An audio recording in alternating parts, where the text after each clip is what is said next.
Investment risk. I'm Richard Winfield, founder and principal consultant of Brevi Group. I'm the independent authority on director development and the author of the New Directors Handbook. I help directors and boards become more effective by clarifying goals, improving communication, and applying good corporate governance. Clients call me when they need to bring structure and clarity to their thinking, because I can help you identify core issues and make the complex simple, holding the space for you to create your own solutions. I'm also the creator of the Essential Directorship Masterclass, which is an online program comprising more than 30 videos and other downloads. So, investment risk. I'm going to cover due diligence before investing and risk within invested companies.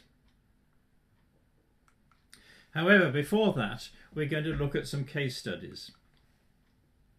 In the case studies, look out for examples of poor management, poor governance, and also fraud and corruption. Carillion. The UK's second largest construction company collapsed under the weight of £1.5 billion debt.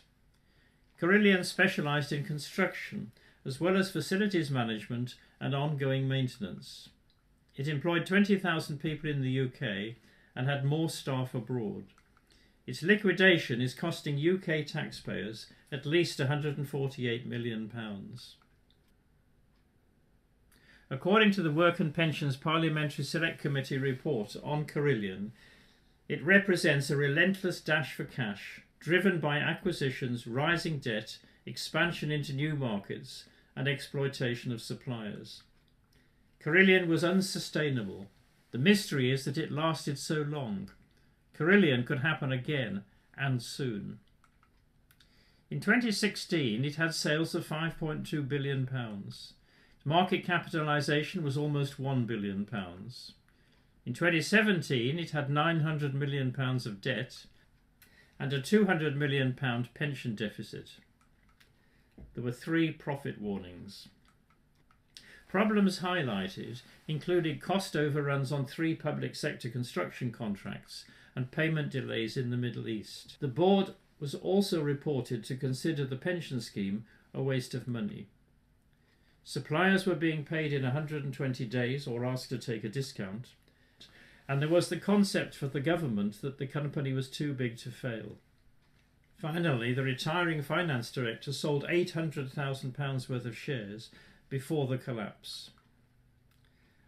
According to Frank Field, who chaired the Work and Pension Select Committee, same old story, same old greed, a board of directors too busy stuffing their mouths with gold to show any concern for the welfare of their workforce or their pensioners. Parmalat in Italy. During the 80s and 90s, Parmalat is hailed as the jewel of Italian commerce, as entrepreneur Callisto Tanzi converts his father's Parma-based ham retailer into a global dairy and food giant with a speciality for long-life milk. However, in 2003, bondholders learned that nearly $4.5 billion of funds held in a Bank of America account didn't exist. In 2004, debts fixed at $16.1 billion, which is 8 times what the company had admitted to. And the Bank of America former chair of corporate finances in Italy admitted participating in a kickback scheme. Fraud started with an attempt to cover up losses, and this is not an unusual thing to look out for. The company disguised losses through fraud and collusion. They created fake transactions through double billing, they used fake sales as collateral to borrow from banks, and they hid legitimate debt from investors. Investment bankers moved debt off balance sheet, and they forged a letter validating a false account statement. 300 employees were aware of the double billing scheme. Deutsche Bank took on debt disguised as equity, and Grant Thornton International conspired with management to hide a €5 billion hole in Parmalat's books from the firm's new auditor. And the Bank of America head of credit misappropriated $27 million. These are some questions that should have been asked before the collapse. How could this company report margins twice the industry average without having a competitive advantage? And how could it have gone to debt markets so often without having built up debt to match? Here's another example, this time from Japan, about Olympus. 30-year Olympus executive Michael Woodford was appointed the first non-Japanese president and chief operating officer, and later became chief executive. 2 weeks later, he was fired for attempting to expose a $1.7 billion fraud within the company. There was an 82% share price collapse, resignation of board members, and the arrest of 11 directors and officials for fraud. They discovered a $687 million advisory fee paid to an unknown Cayman Islands company, overvalued payments on Altis, News Chef and Hummerlobo, and possible links to organised crime.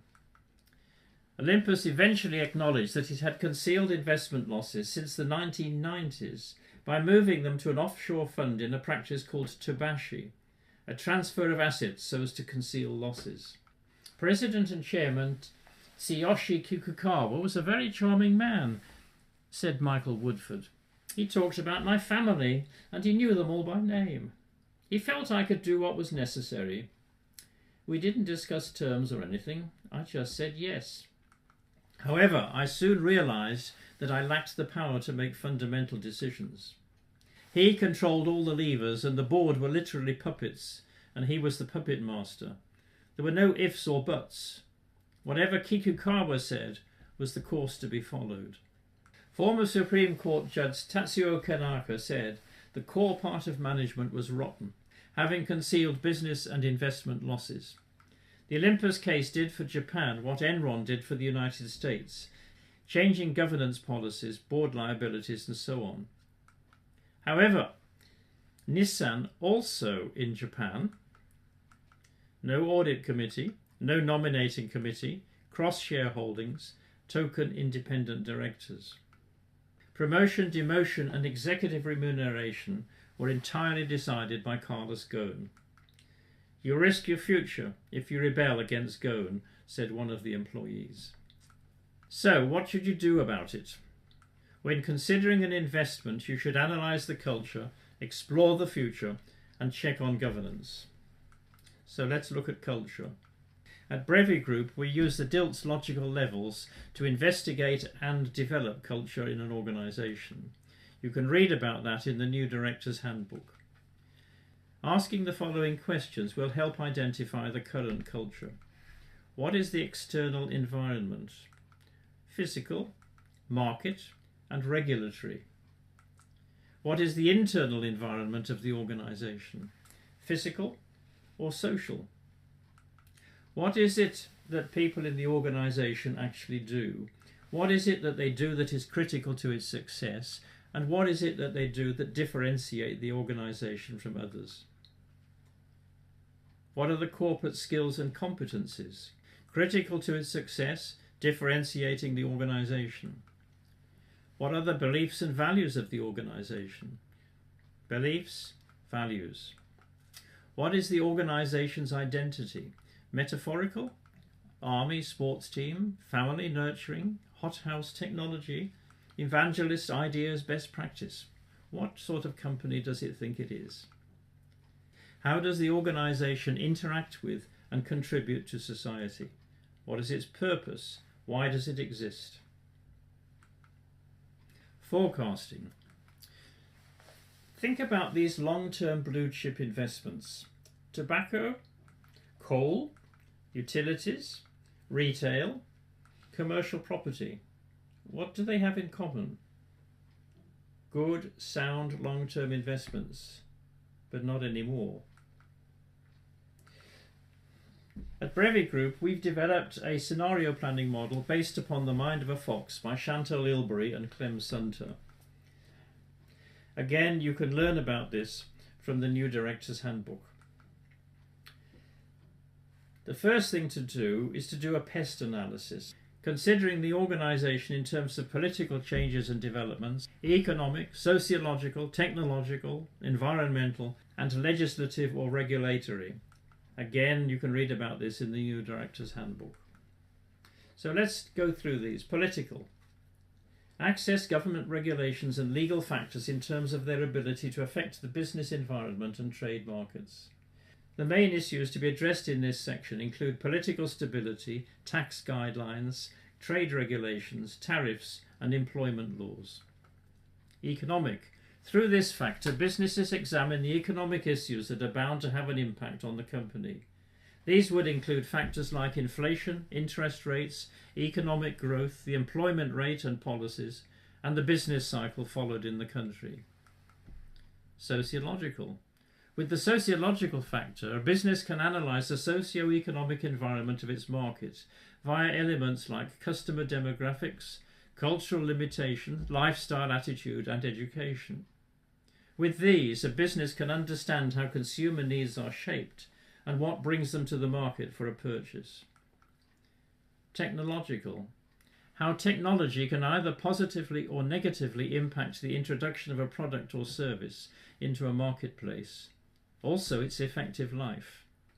These factors include technological advancements, life cycle of technologies, the role of the internet, and the spending on technology research by the government. Environment. The environment can affect you directly and, more likely, through regulations, reputation, and best practice.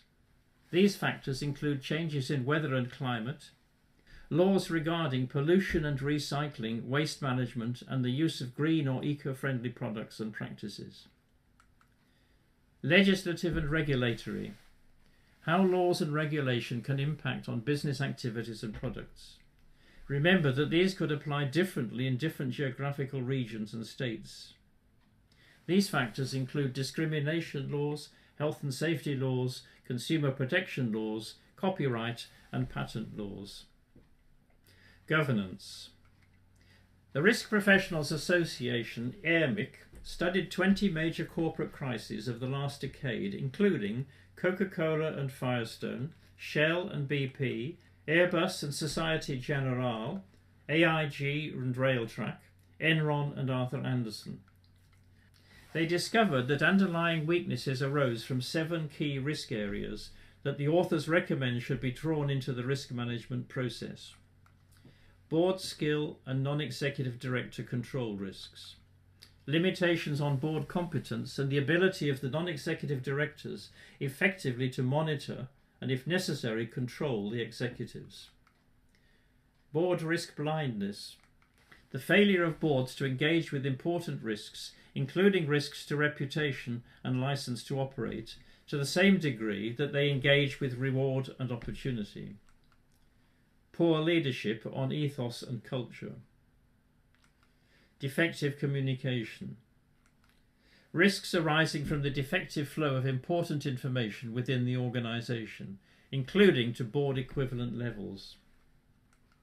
Risks arising from excessive complexity, and risks arising from inappropriate incentives, whether explicit or implicit. Risk glass ceilings. Arising from the inability of risk management and internal audit teams to report on risks originating from higher levels of their organisation's hierarchy.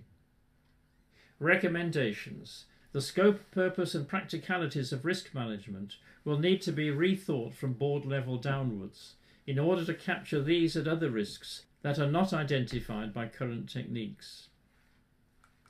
The education of risk management professionals will need to be extended so that they feel competent to identify and analyse risks emerging from their organisation's ethos, culture and strategy, and from their leaders' activities and behaviour.